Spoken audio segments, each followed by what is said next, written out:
To me, creativity is really the idea generation part, and innovation is making it into something commercial, turning it into something of value. They have a process, kind of the scientific process. They come up with a plan. They experiment, come up with ideas, try things out, and then deliver, execute it. And when I tracked that process in software, theater, and sports, I couldn't believe how similar it was. If you want to be more creative, be curious, talk to people outside your own fields, your own countries, your own cities, your own discipline areas. So anyone who's different from you can teach you something. Welcome to the Feria TechCast. We'll bring you all things science, engineering, technology, and innovation. Today, we are joined by Nancy Napier, a distinguished professor emerita at Boise State University, acclaimed author and international expert on creativity and innovation. With over 35 years in academia, including pioneering work establishing Vietnam's first international business school, she brings deep insights into fostering creative thinking and cross-disciplinary collaboration. She now channels that expertise into fiction writing, exploring themes of truth and moral complexity in novels like our upcoming The Art of Lies. So, Nancy, welcome to the show. I appreciate it. I'm very glad to be here with you. All right, let's start at the beginning. So, you've spent over 35 years researching organizational creativity and innovation. So, for our audience of engineers and technical professionals, what is the most common barrier to creativity in structured technical environments? Thank you for that introduction. As you were reading, I was thinking about before I became an academic, before I was a professor, I worked at a research institute organization in Ohio in the United States called Battelle. And it was one that they invented Xerox, for example, but it was full of engineers and scientists. So I worked with all these people. I was in the business and economics side, but I was full of engineers. So I think I got my first taste of engineers and how they think there. And an awful lot of what we did in my unit was to look for opportunities for companies from all over the world, from Japan, from Belgium, from France. They would come to our organization and say, we operate in this product space and we're looking for new ideas. How do we diversify? So even in those early days, I remember going out with people from the organization and we would brainstorm ideas over lunch or in a conference room or in an hour and a half. And the goal was those days to come up with as many ideas as we could. So in a lunch, 1 hour lunch, we would come up with 150 ideas. Now, of those ideas, maybe none of them were good, but some of them turned out to be for many of these companies. So the idea that that engineers in those days who had a reputation of being very tight and stiff, not the people I worked with. So I think that was my initial understanding, working with lots of people in the sciences and engineer fields. So when I went to become an academic, you also mentioned that I have worked in Vietnam a long time. I've done work in creativity. I've done work in organizational culture. Now I'm trying to write fiction.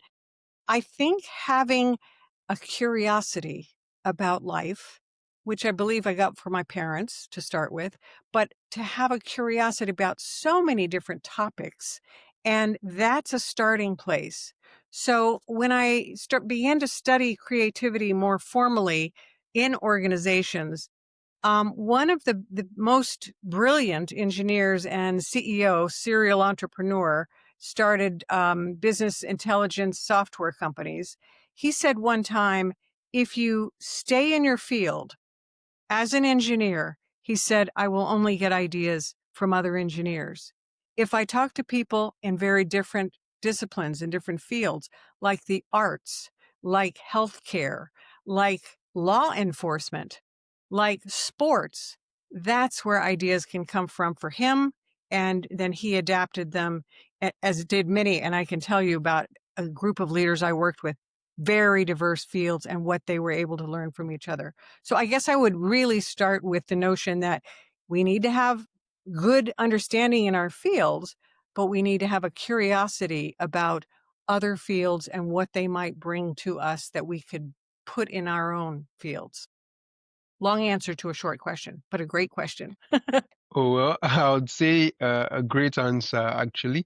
So, you talked about people needing to have curiosity about, different fields. So, I'd like to ask, this curiosity, is it something that a person naturally has, or can someone learn to actually develop curiosity for, different fields and concepts? Yeah, sure. Well, I think children start out curious. If they are in an environment that allows them to play and learn and so forth, they're naturally curious. I fear what happens sometimes is that we reach a point where we think we have to be right or perfect or have all the answers, and so sometimes that may shorten or limit our curiosity. But the attitude that you can continue to try and walk and fall down. I think people can learn that if they're willing to say, I don't know it all.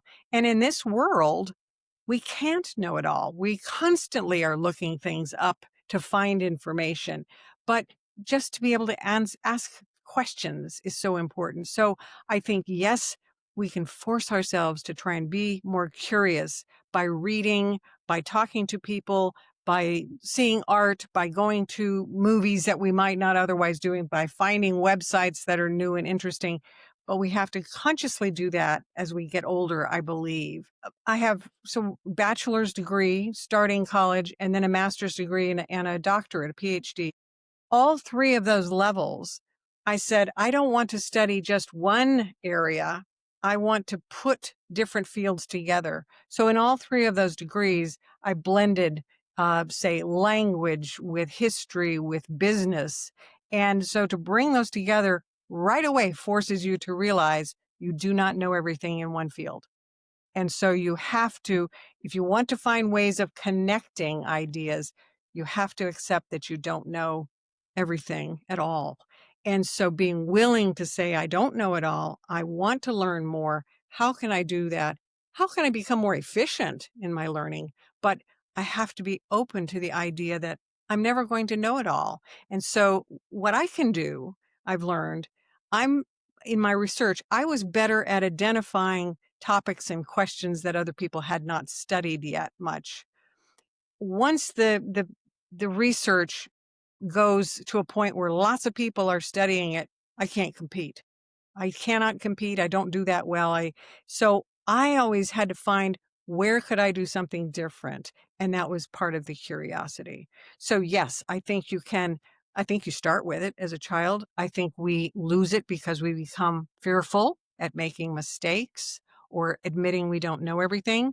And then we can consciously go back and say, oh no, I want to learn more, ask more questions, talk to people from fields that are not my own. I have developed a kind of a game for myself when I go to a conference or to a party where I don't know a lot of people. I'll try to find somebody who looks like he or she might be open to talking. And I know I can learn something from that person. So I have learned about fly fishing and crossbow hunting and what's it called?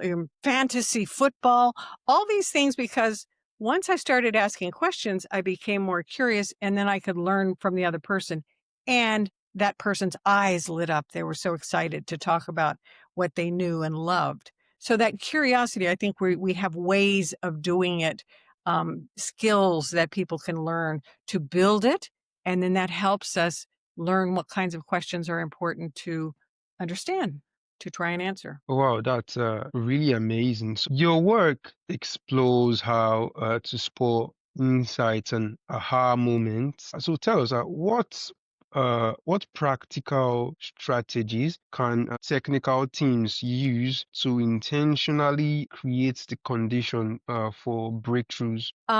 So I've got, and you can direct people to the website, but I have three different books I wanted to mention to you. One is about creativity in organizations, and the second one is about insights and aha moments and how we can set up a process to try and do that. And then the third is a very short book for leaders on how leaders from different disciplines, fields, can learn from each other. And so when you think about creativity or aha moments, I started all of this because I wanted to study organizations and I love talking to people, interviewing people, learning face to face instead of just collecting data in a survey. So I looked for three organizations and then it turned into many more, but three organizations that were very, very different from each other. And I thought, maybe what do they have in common? What is different about creativity and aha moments? So I studied this software firm that I told you about, which had won all kinds of awards in its field. I studied our university's American football program. Football. I don't know sports, but I learned about football because it was very highly ranked and people said, "Oh, it's really creative." And I thought, "Creativity in sports? Okay, I'll look at it." And then I studied a Shakespeare theater group. Again, very well known, a very famous university in the East Coast here, Yale University has a drama school. They wrote a case study about this theater. They came up with a new business model. So all of these organizations were super high performers in their field, however measured, and super creative. And so I thought, well, how do they do it? Must be very different. Well, it's not. They have very similar approaches. So there is, for example, they have a process, kind of the scientific process. They come up with a plan of what they're thinking about doing. They experiment, come up with ideas, try things out, and then deliver, execute it. And when I tracked that process in software, theater, and sports, I couldn't believe how similar it was. They use different words. They talk about it very differently, but the process was quite similar. In the theater and the football, their planning was shorter. Their execution took longer to practice and carry it out. In the software world, the planning took longer, but then once they reached a point where they were ready to deliver and execute, that was shorter. But they went through very similar kinds of processes. So that was intriguing to me. In the aha moment idea, um, that idea of to study it came from one of the football sports coaches who, when I was presenting the ideas about creativity, said, "You know what my big problem is now? We have young men who come into the university and they're going to play football for 4 years and they don't get it. They don't understand why they're here for about 2.5 years. So they're here for four and it takes them 60% of the time to understand they're here as students as well as how to learn football, but football is for life, not just for sports." So that made me think, okay, how do you help that aha process happen faster? And that, again, I have a second book on aha and insights where there's a clear process across these different types of organizations of how they collect information and chunk it and sort it, how they spark ideas and aha moments, and again, then how they check it, how they make sure that it's valid. So that process is very similar. Collect information, brainstorm about it, experiment, test it out, and deliver it.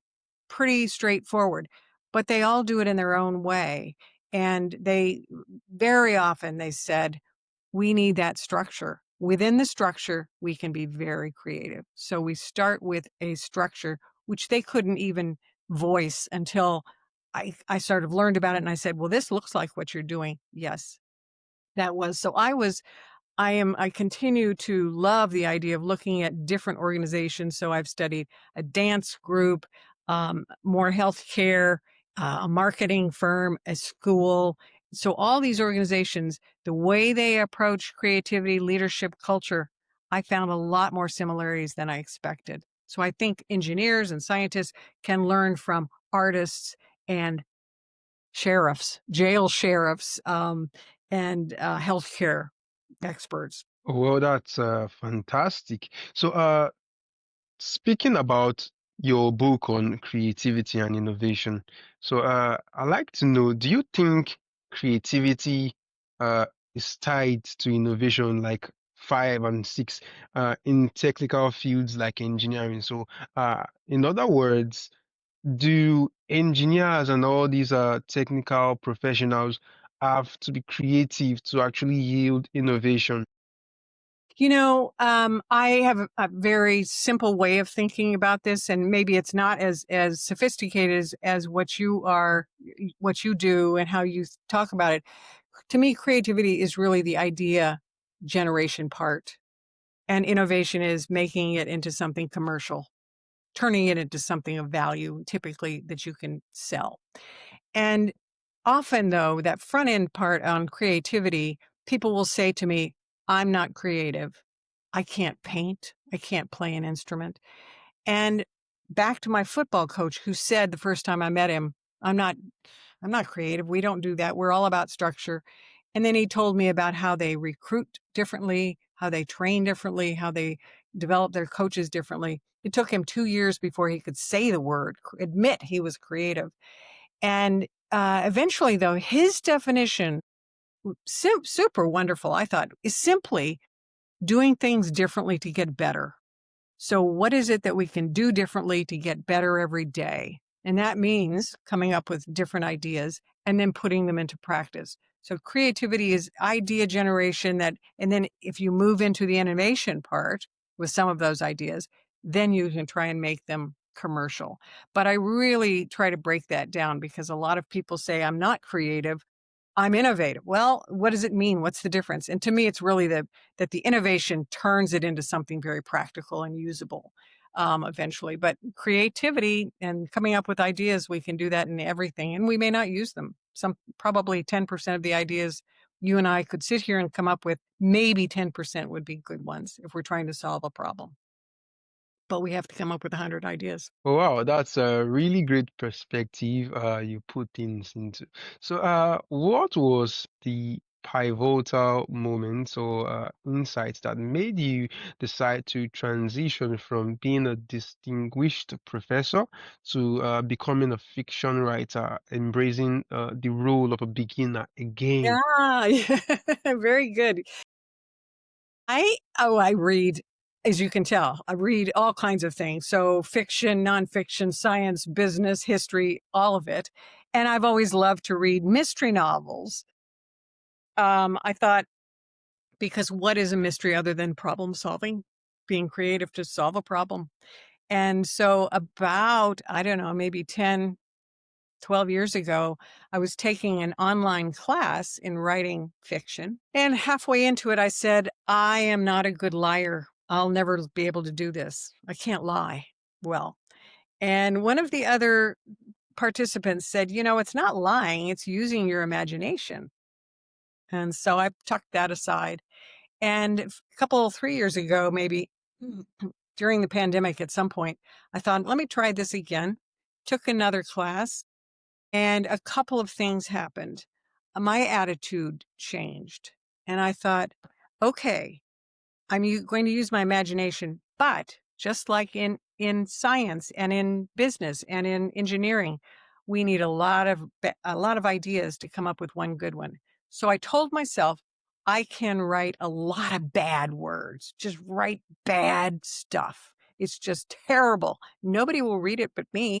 So it can be very bad. So the idea of just getting it out there and writing bad things and then testing it and changing it and fixing it and checking it, the same process, basically.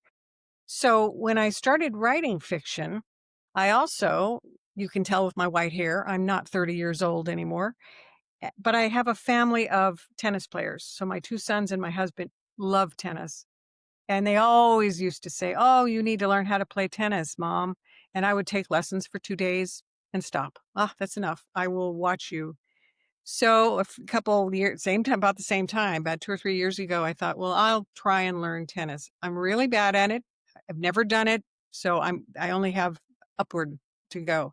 And as you say, I became a beginner in tennis and a beginner in this fiction writing.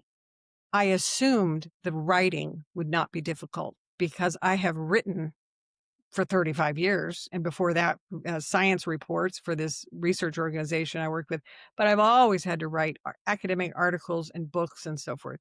What's so hard about writing fiction? It is phenomenally different and much harder. And so I found when I was in this beginner stage in both that couple things. I had to hear and then do the same thing multiple times, multiple times. There is old research that says we have to see an advertisement 7 times before it really starts to hit our brains. And so I kept saying, well, I think I need to hear it or see it 100 times before it starts to sink in. And I'm a beginner in these. So give myself permission to not become perfect at it in 2 weeks. So I've been teaching in our Executive Masters of Business program at Boise State for 15 years. It's been around that long. And these are super smart, high level people, executives in their companies, either running companies, starting companies, or the very top level of big organizations like Hewlett Packard, Micron. And when I teach, I say to myself, for you, you're talking about strategy or creativity or culture in organizations. This is, I do this, I think about this a lot, so it's very familiar to me. But many of the people in our program are engineers, they are medical doctors, they run nonprofit organizations, not business. We've had dentists, we've had people from government. And so they don't think about strategy. They don't think about creativity the way I do. So I have to remember they're super smart adults, but they're beginners when it comes to this topic.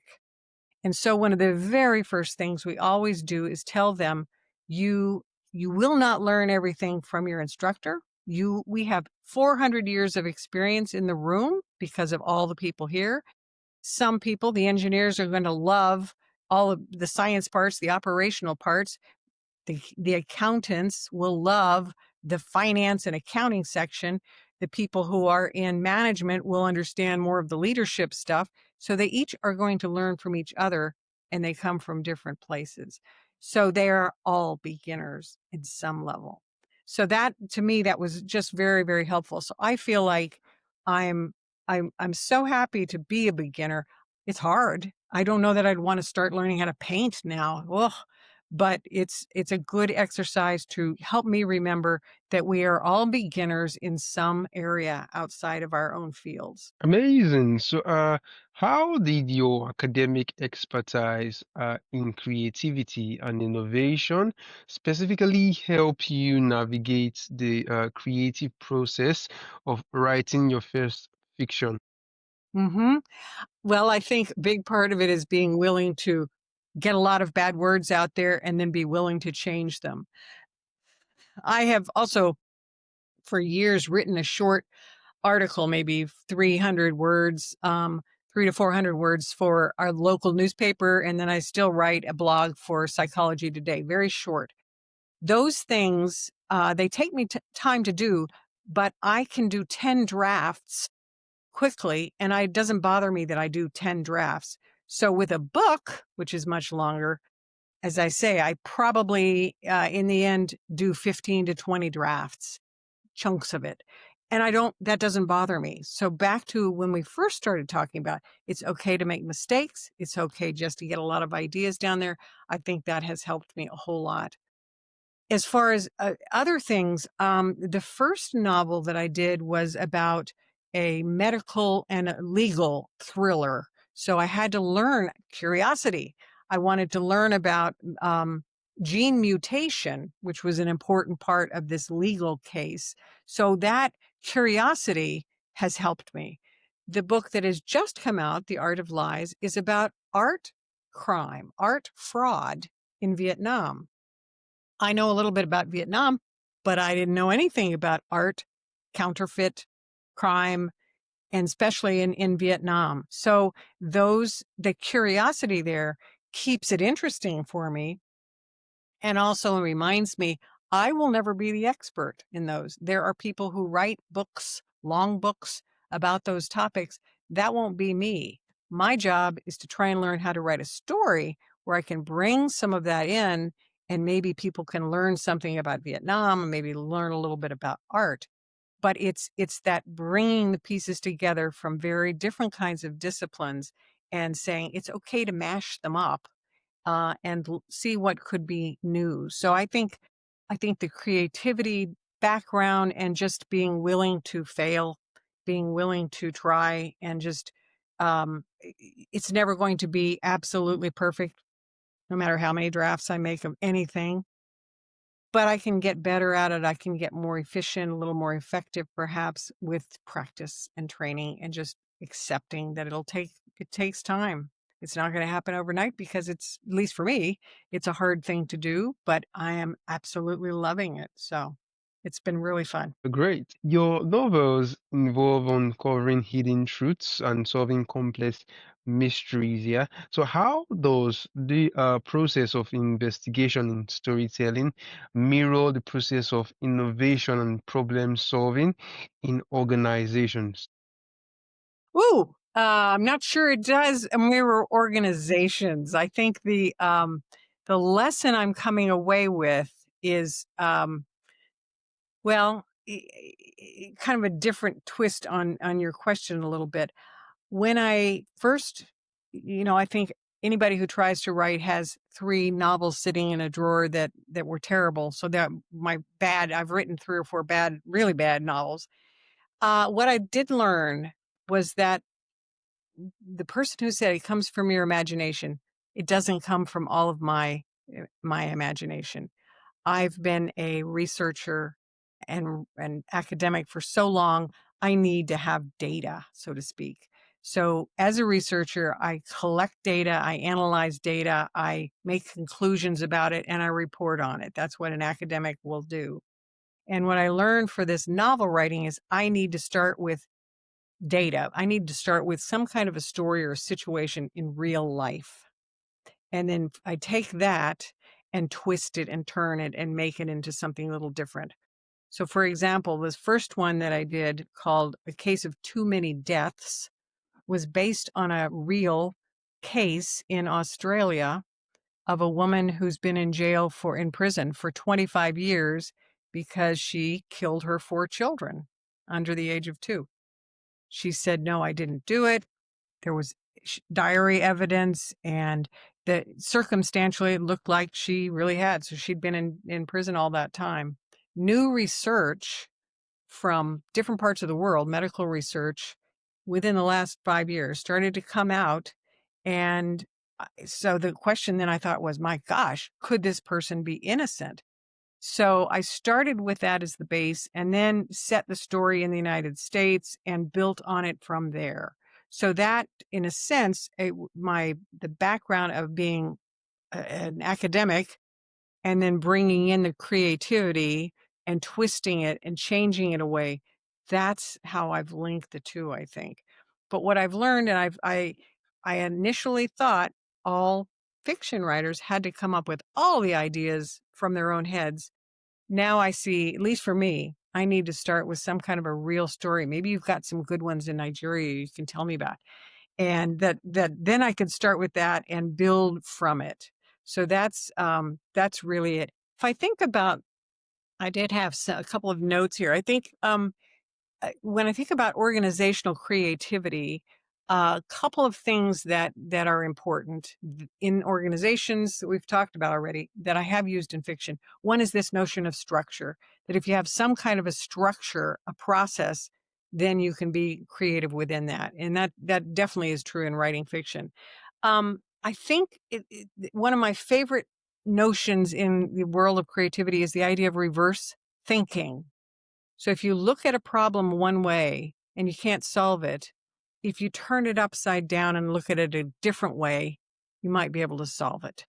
Let me give you an example from a real organization, and then I have used it in some of the book writing.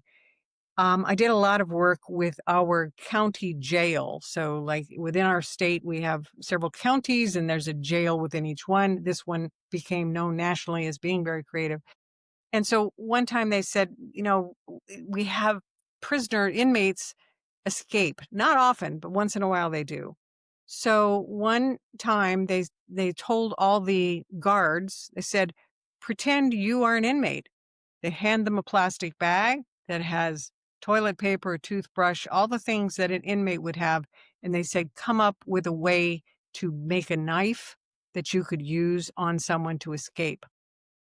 So first of all, for the guards to think like the inmates, and then, but that gave them insight into what might happen. And so that was reverse thinking in a very odd way. We have a holiday in the United States called Halloween in October. We take pumpkins and cut them up and put candles inside. So Yeah. at this test was, can you stab this pumpkin and like a person with the knife that you created? So they had the final contest on Halloween and some people won. But I thought, okay, that's completely upside down than what you would normally think. So that kind of thing. If I look at a piece of writing, I think, okay, this is the direction it's going. What if I could turn it upside down? What if the bad guy was really the good guy in the novel? So, and that happens all the time in books, so it's not unusual, but yeah, so a couple things like that. Can use it everywhere. Well, that's really amazing. So, oh, not again, not again, not again, not again. Give me a moment. Sorry. Sure, yeah. Something just keeps interrupting. Well, it's fine, it's fine. So I'll just go straight to it. So tell us, Nancy, what skills from your decades in academia transferred seamlessly to fiction writing, and what did you have to learn completely from scratch? From learning from scratch, I do think I never took creative writing when I was in university. And so to learn the structure, the rules for how stories are built and created, that has been eye-opening. I knew it in my gut from reading, from watching movies, but to learn it, that has been just fantastic, fantastic. So that I really feel like I've learned from scratch. Um, as far as uh, things that I have been able to use, I think is we started off talking about curiosity, and I find that to me, learning is a huge, huge part of my life. I have a mantra. Let me see if I can remember it now. Um, that I tell myself when I'm deciding on what projects to work on. I start with do good work, which means do work that's good quality, but also do work that can be good or helpful to another person or another group. So do good work, learn a lot, work with good people, and have fun. And over the years, I've found if I can have three of those things, boy, I'll do that project in a flash. If it's only two, then I really think about it. But in this case, I feel like in the writing, I can do good work. I hope. I'm trying better and better. I am learning so much. Working with some fabulous people when I have the chance to interview them as part of the book research and then part of the marketing for the book. I'm working with some really wonderful people and I'm having fun.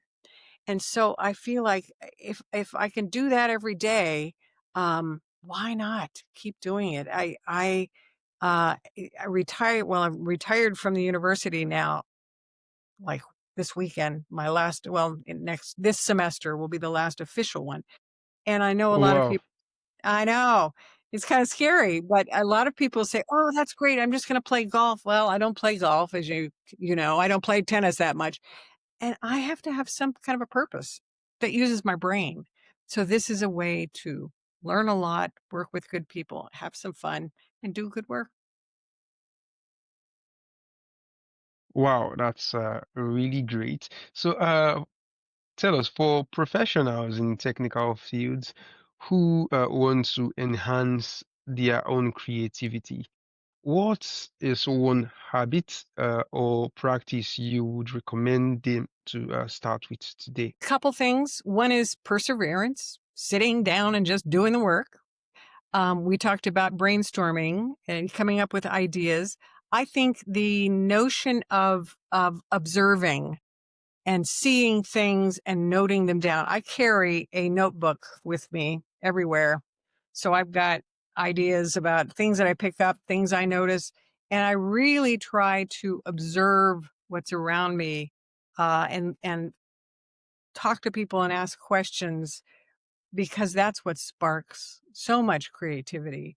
I'm just thinking about writing another blog for Psychology Today, and my book group, we read books every month. Last night we talked about a book called The Overstory, which is by a brilliant writer. He's a scientist, mathematician, but he writes literature.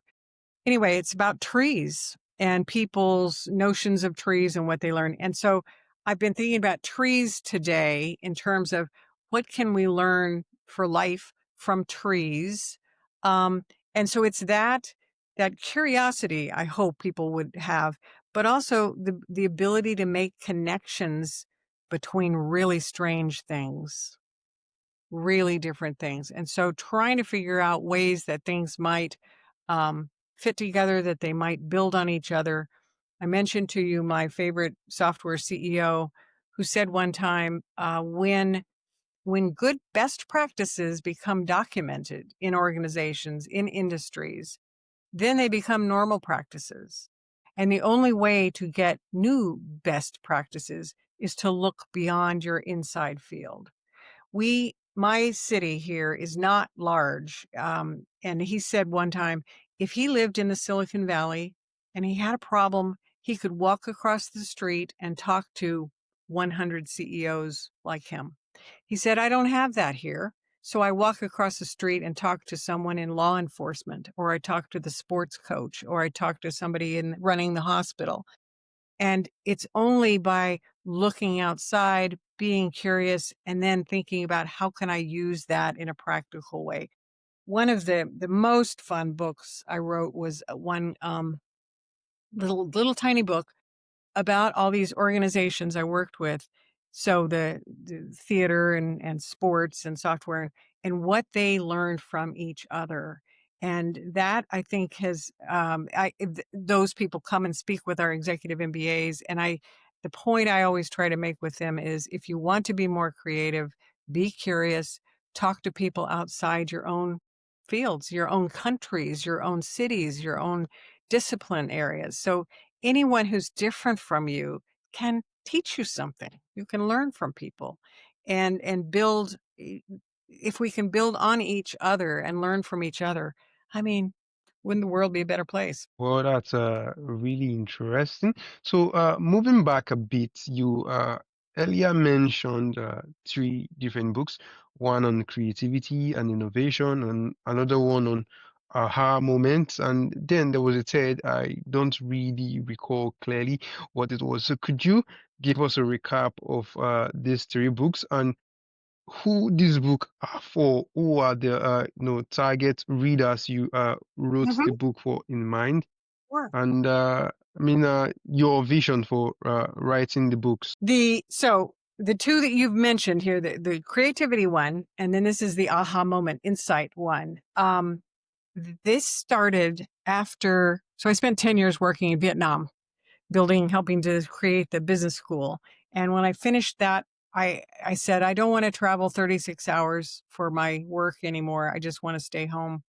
And a lot of things, I spent about 2 years thinking about what I wanted to research and eventually came to the idea of organizational creativity. There's been lots of research and writing about individuals, so artists, mathematicians, scientists, but there wasn't so much on organizations. So that was one thing that was interesting to me. One summer, I spent studying the software company and the theater outfit to see how they were alike or different. And then the sports group came in. So I had these three that I was studying. They were as different as they could be, how do they go about creativity? So that was the basis. And then I added one more organization in the healthcare field. So for this first book on the discipline of creativity, there were those 4 case studies and what these people learned from each other. When I finished that, that's when this notion of the insight or aha moment came up from this football coach. He said, how do I help these young men understand the point of being in university and playing football? It's not just about sports, it's about learning to be a citizen, a lifelong learner, a citizen. And if you go on to play professional sports, great, but most people won't do that. So how do people have those aha moments and sort of understand things? So he sparked that notion. And for that book, I used, I don't remember exactly if it was 6 or 7 organizations, again, case studies that I could find the processes that they seem to use. And when I finished these 2 books, these were written, I thought, for managers. We have used them some in the classroom, but mostly for managers. And so it was time to do another project. And I went to one of the CEOs in one book and I said, thinking about doing something else on leadership. And I said, what would you be interested in? He said, I don't read your long books. He said, I only go to the index to see if you've quoted me or my organization. Because these CEOs, I get them together on a regular basis so they can talk to each other. So they knew a lot about each other already. But I was just shocked. And I thought, whoa, they're not. So this seems too academic for them. So that was one thing. And I thought, I really want to write something that people will read. And so that's where the inspiration for this little tiny one, Wise Beyond Your Field, it's called, where it was those 8 organizations. And one summer I was working on another project with someone and it didn't work out. So I thought, I'm going to sit down and capture everything I've learned from these 8 organizations in a very, very short, easy, accessible, easy to read language. And so this group we call is the gang, just of these organizations, always referred to them as the gang. We had some national press, so people had heard about the gang. And so I wrote the book, and all of them, they are co-authors, and it has been much more successful as far as having leaders read it because the ideas are simple and yet powerful when they really do them. The idea of reverse thinking, look upside down, things like that. And so for that book, it really was the idea of writing something that people would find easy to read, accessible, useful. And so we use it in the classroom with these executives, but also I've a lot of people, business and otherwise, senior leaders have read it. So that was the inspiration for that, was really how do they use creativity? How do they approach leadership? And then a final one that I did, again, very short one using those case studies, um, was about culture, organizational culture, and how they go about uh, creating it, maintaining it. Because what I found with these gang leaders, these very senior people, whenever we got together, 60, 70% of the time they wanted to talk about culture in their organizations. How do you create it? How do you build it? How do you keep it alive? How do you make sure you don't have toxic people, things like that. So one other book that was about culture.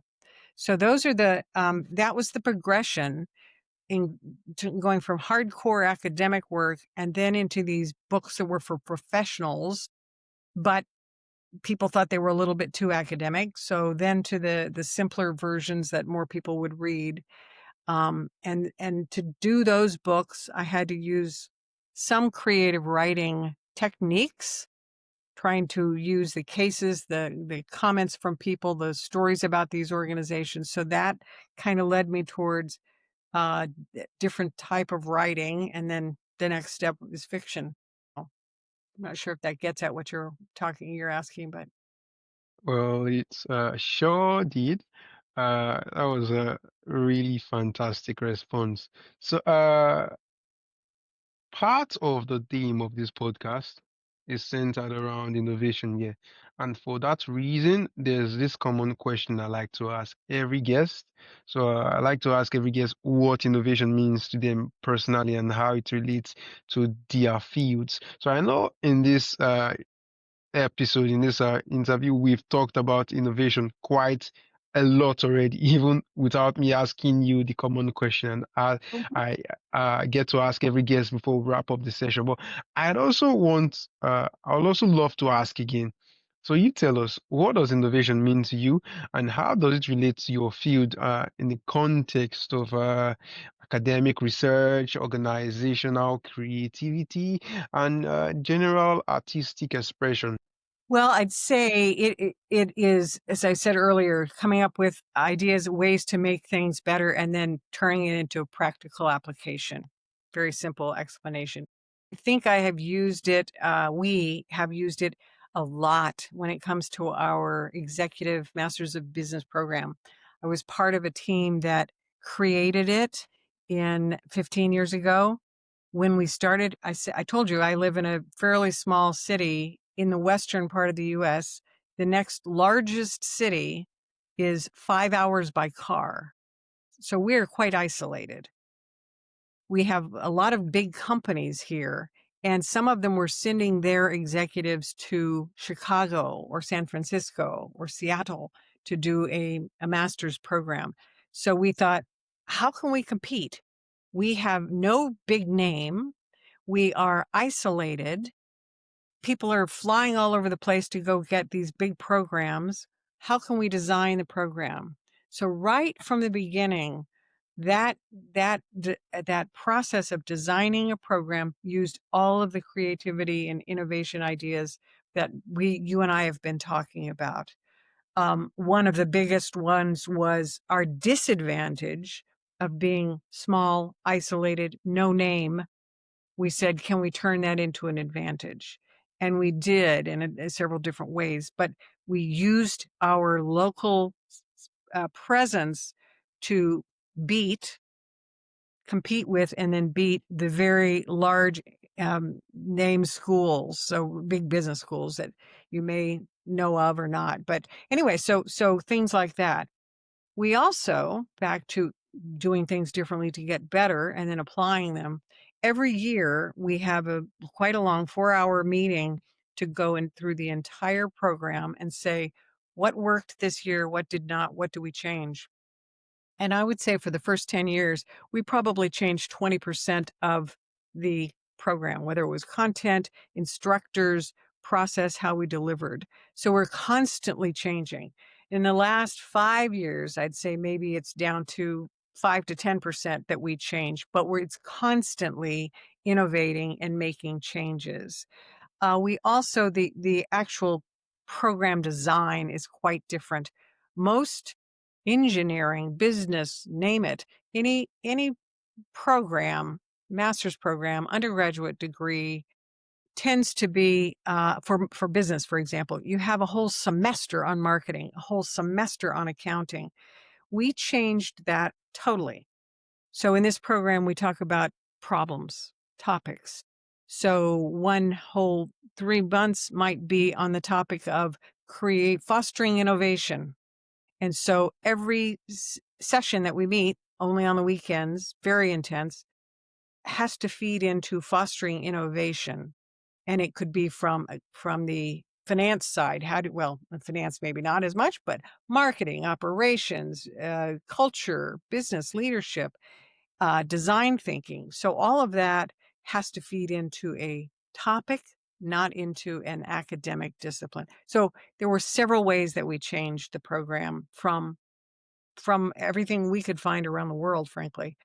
And it's paid off. The program is now rated, 2 years ago, it was number 15. This year it's number 13 by Fortune magazine in the country. So again, those big name schools, now we are ahead of many of them. So Boise State, still fairly small, is better known. And the big reason I think is we focus on leadership. And the mission of the program is to foster innovative, flexible leaders. So we build innovation right into the mission statement there. So That's how it plays out for me professionally. Oh, wonderful, wonderful. That's a really interesting one, from the backstory to the whole explanation. So, finally, Nancy, tell us, where can our listeners go find your books or follow your ongoing work, or maybe just contact you? Yeah, sure. So I think the best place would be my website, which is, and maybe you can post it. It is nknapier dot com. So, Okay. sorry, it's nancyknapier.com. Email it. Yeah, nancyknapier.com. So Nancy, letter K, napier.com. And that will talk a little bit about me, about the books, both nonfiction and fiction books. There are other podcasts on there as well, and my blog posts from Psychology Today. Wonderful, wonderful. I'll be sure to add it to the show notes while publishing. So, Nancy, it's been a really lovely conversation with you, and I'm excited to have you on the show today. So kind of you to invite me. You have really great questions, and as you heard me say, I think questions are so important in learning and curiosity. So good job on the questions. Thank you. All right.